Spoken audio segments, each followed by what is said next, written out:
मुंबई शिक्षण उपसंचालक संदीप सांगवे प्रकरणावरून सभागृहामध्ये आज जोरदार राडा झाला। संदीप सांगवे यांचं अखेर निलंबन करण्यात आलंय आणि या प्रकरणाची एसआयटी गठीत करून आता चौकशी होणार आहे।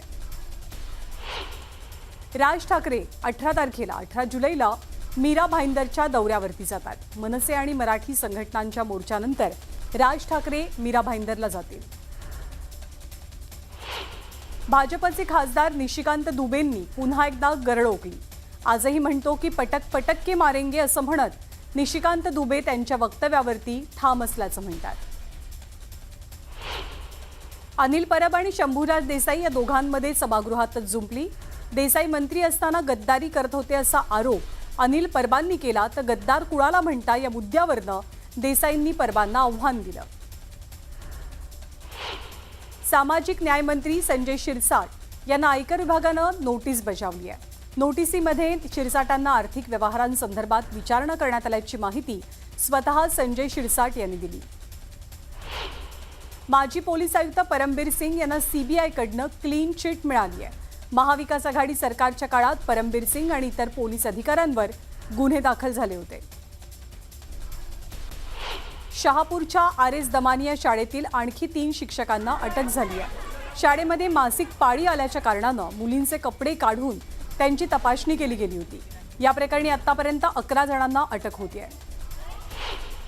मतदार यादीमध्ये आधार कार्डचा समावेश करण्याचा विचार करावा असा सल्ला सुप्रीम कोर्टानं निवडणूक आयोगाला दिलाय। दरम्यान निवडणूक आयोगानं याविषयी आक्षेप नोंदवला। देहू रोड वगळता राज्यातील सर्व कॅन्टॉन्मेंट विलीनीकरणासंदर्भात तत्वतः मान्यता मिळाली आहे। खडकी आणि पुणे कॅन्टॉन्मेंट पुणे मनपामध्ये विलीन होणार आहे, तर देवळाली, कामठी आणि भिंगार स्वतंत्र नगर परिषदा होतील। आदिवासी विकास विभागातल्या कर्मचाऱ्यांनी आदिवासी विकास भवनासमोर ठिय्या मांडला। पोलिसांनी आंदोलनाला परवानगी नाकारल्यानंतर आक्रमक झालेल्या कर्मचाऱ्यांनी ठिय्या आंदोलन करत आदिवासी विकास भवनात प्रवेश देण्याची मागणी केली। वाशिमच्या समोठाणा गावात स्मशानभूमी नसल्यानं गावकऱ्यांनी मृतदेह ग्रामपंचायतीत ठेवत निषेध नोंदवला। तातडीनं स्मशानभूमी द्यावी अशी मागणी ग्रामस्थांनी केली आहे। परभणीमध्ये विविध मागण्यांसाठी स्वाभिमानी शेतकरी संघटनेनं आंदोलन केलं। शेतकऱ्यांचं रखडलेलं अनुदान तातडीनं द्यावं अशी मागणी यावेळी करण्यात आली। धुळे जिल्ह्यात पुराच्या पाण्यातनं मोटरसायकल नेणं एका तरुणाला चांगलंच महागात पडलंय। हा दुचाकीस्वार वाहून जात असताना परिसरातल्या नागरिकांनी प्रसंगावधान दाखवलं, बचाव कार्य केलं आणि दुचाकीस्वाराचा जीव वाचवला। यवतमाळ जिल्ह्यामध्ये पावसानं जोर धरल्यामुळे नदी नाल्यांना पूर आलाय। या पावसामुळे वर्धा आणि खुनी नदीला पूर आला असून वर्धा नदीच्या पुलावरनं पाणी वाहत असल्यानं राळेगाव ते वरोरा हा मार्ग वाहतुकीसाठी बंद आहे, तर पाटण बोरी मार्ग सुद्धा वाहतुकीसाठी ठप्प आहे। चंद्रपूर जिल्ह्यातील ब्रह्मपुरी उपविभागात सततच्या पावसामुळे लहान मोठे 20 पेक्षा अधिक मार्ग बंद आहेत, तर दुसरीकडे आरमोरी मार्ग पुराच्या पाण्यानं वेढला गेलाय। त्यामुळे गडचिरोली जिल्ह्यात जाणारे मालवाहू ट्रक मोठ्या संख्येनं अडकून पडले आहेत। अमरावती रेल्वेच्या ढिसाळ कारभाराचा नागरिकांना फटका बसला। भुयारी अंडरपासमध्ये मोठ्या प्रमाणात पावसाचं पाणी साचलं। अंडरपासमध्ये अडकलेली अँब्युलन्स ट्रॅक्टरच्या साहाय्यानं बाहेर काढण्यात यश मिळालं। बुलढाणा शहरातील बुलढाणा मल्टी स्पेशालिटी रुग्णालयात बनावट रुग्णांच्या माध्यमातून महात्मा फुले जनआरोग्य योजनेतनं लाखो रुपये उकळल्याचा प्रकार घडलाय। न्यूज 18 लोकमतनं ही बातमी दाखवताच या प्रकरणाची गंभीर दखल घेत शल्यचिकित्सकांनी रुग्णालयात तपासणी केली असता अनेक बनावट रिपोर्ट तयार केल्याचं उघडकीस आलं। धाराशिवमध्ये शालेय पोषण आहाराच्या चॉकलेट्स आणि बिस्किटमध्ये अळ्या आढळून आलेल्या प्रकरणात पुरवठादाराला शिक्षण विभागानं नोटीस बजावली आहे। चॉकलेट्स आणि बिस्किटांचा पुरवठा तातडीनं थांबवावेत असे आदेश देण्यात आले। न्यूज 18 लोकमतनं बातमी प्रसारित केल्यावर ही कारवाई झाली आहे। हिंगोलीच्या कृषी उत्पन्न बाजार समितीत हळदीची आवक घटली आहे। सध्या हळदीला 800 रुपये ते 1000 रुपये प्रति क्विंटल असा दर आहे। घसरलेल्या दराचा हळदीच्या आवक जावकवरती परिणाम झालाय। नांदेडच्या बिलोलीमध्ये महिन्याभरापूर्वी झालेला डांबराचा रस्ता हा हातानं उखडून दाखवत एका ग्रामस्थानं निकृष्ट रस्त्याच्या कामाची पोलखोल केली। संबंधित कंत्राटदार आणि सार्वजनिक बांधकाम विभागाच्या अधिकाऱ्यांवरती कारवाईची मागणी केली जाते। वाळवा तालुक्यातील एतवडे बुद्रुक येथील मागासवर्गीय समाजाच्या स्मशानभूमीची दुरावस्था झाली आहे। अंत्यविधीसाठी असलेल्या जागेवरील पत्र्याचं शेड जळून गेलंय। त्यामुळे मृतदेहाचं दहन करताना पत्र्यातनं गळती होऊन नागरिक हैराण झालेत। नंदुरबार शहरामधनं जाणाऱ्या महामार्गाची 2 ते 3 पावसातच चाळण झाली आहे। शहरातल्या दंडपाणेश्वर मंदिरासमोरील रस्त्यावरती एक भला मोठा खड्डा पडलाय। यातून पुढे जाताना वाहन चालकांना कसरत करावी लागते।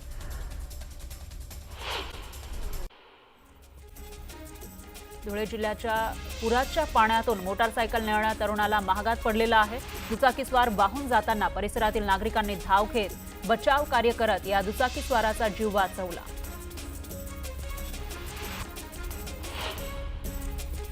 यवतमाळ जिल्ह्यामध्ये पावसाने जोर धरलाय, त्यामुळे नदी नाल्यांना पूर आला।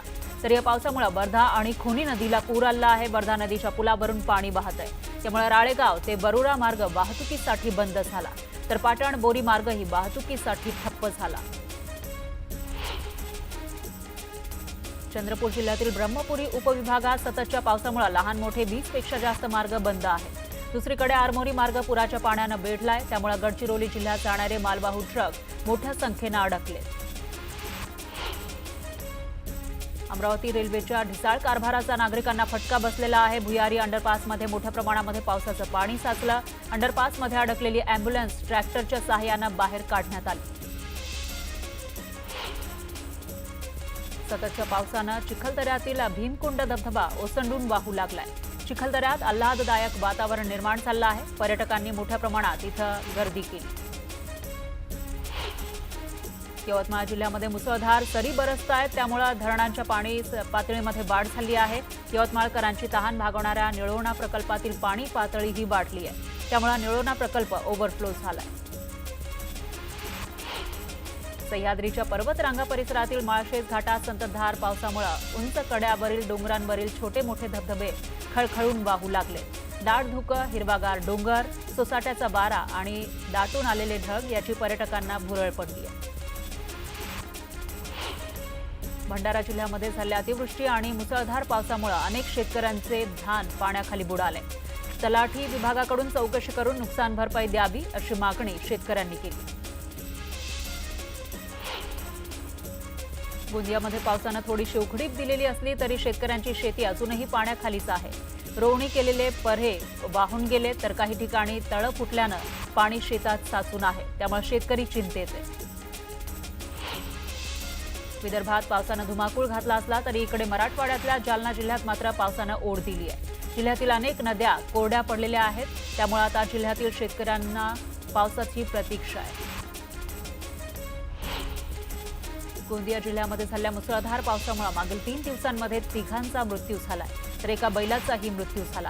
7 घरं पूर्ण जमीनदोस्त झाली आहेत। 265 घरांचं अंशतः नुकसान झालंय।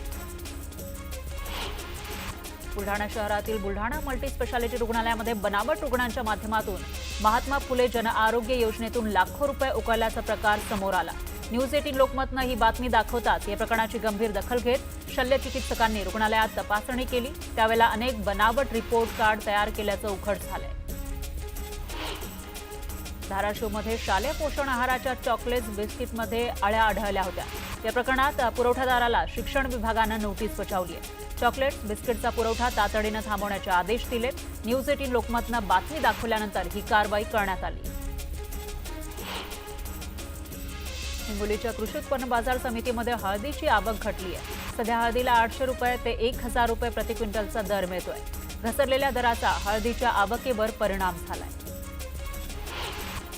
नांदेडच्या बिलोलीमध्ये महिनाभरापूर्वी झालेला डांबर रस्ता हाताने उखडून दाखवत एका ग्रामस्थानं निकृष्ट दर्जाच्या रस्त्याच्या कामाची पोलखोल केली, तर संबंधित कंत्राटदार आणि सार्वजनिक बांधकाम विभागाच्या अधिकाऱ्यांवर कारवाई करा अशी मागणी गावकऱ्यांनी केली। वाळवा तालुक्यातील ऐतवडे बुद्रुक इथल्या मागासवर्गीय समाजाच्या स्मशानभूमीची दुरावस्था झाली आहे। अंत्यविधीसाठी असलेल्या जागेवरील पत्र्याचं शेड जळालेलं आहे, त्यामुळे मृतदेहाचं दहन करताना पत्र्यातून गळती होतीये आणि नागरिक हैराण झाले।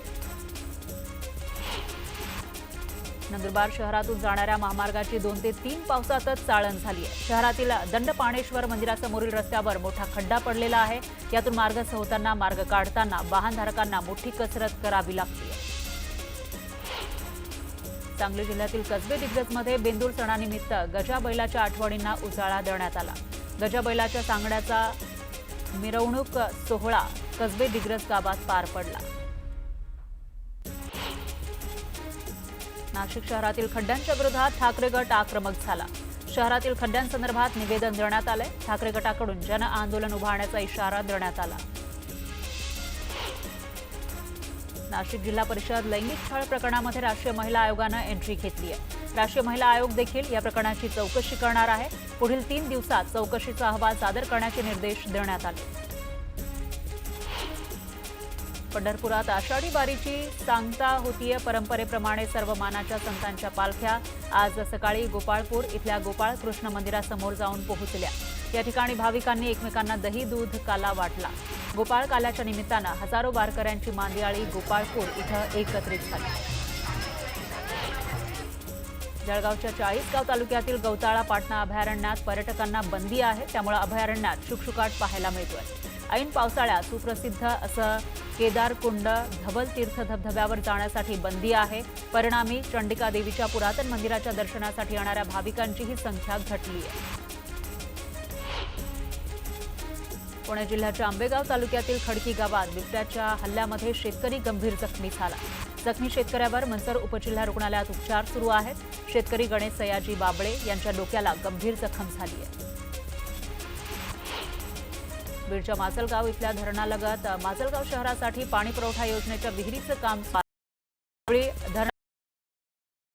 धरणाबरच ही विहीर खणली जाते। त्यामुळे खडक फोडण्यासाठी ब्लास्टिंगचाही वापर केला जातोय। त्याचे संपूर्ण परिसराला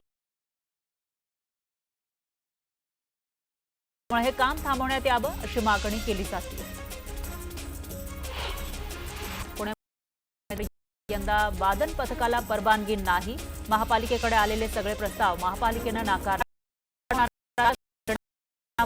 वादन पथकाला परवानगी नाकारली आहे। चांदवडच्या राहुल घाट परिसर जेरबंद झालाय। एका पोल्ट्री फार्मजवळ लावण्यात आलेल्या पिंजऱ्यामध्ये हा बिबट्या अडकला। बिबट्याला पकडल्यानंतर नागरिकांनी सुटकेचा श्वास सोडला। आदिवासी विकास विभागातील कर्मचाऱ्यांनी आदिवासी विकास भवनासमोर ठिय्या मांडला। पोलिसांनी आंदोलनाला परवानगी नाकारल्यानंतर आक्रमक झालेल्या कर्मचाऱ्यांनी ठिय्या मांडत आदिवासी विकास भवनमध्ये प्रवेश देण्याची मागणी केली। वाशिमच्या समोठाणा गावात स्मशानभूमी नसल्यानं गावकऱ्यांनी प्रेत ग्रामपंचायतीमध्ये ठेवत निषेध नोंदवला। तातडीनं स्मशानभूमी द्यावी अशी मागणी या गावकऱ्यांनी केली। परभणीमध्ये विविध मागण्यांसाठी स्वाभिमानी शेतकरी संघटनेनं आंदोलन केलं। शेतकऱ्यांचं रखडलेलं अनुदान तातडीनं द्यावं अशी मागणी करण्यात आली।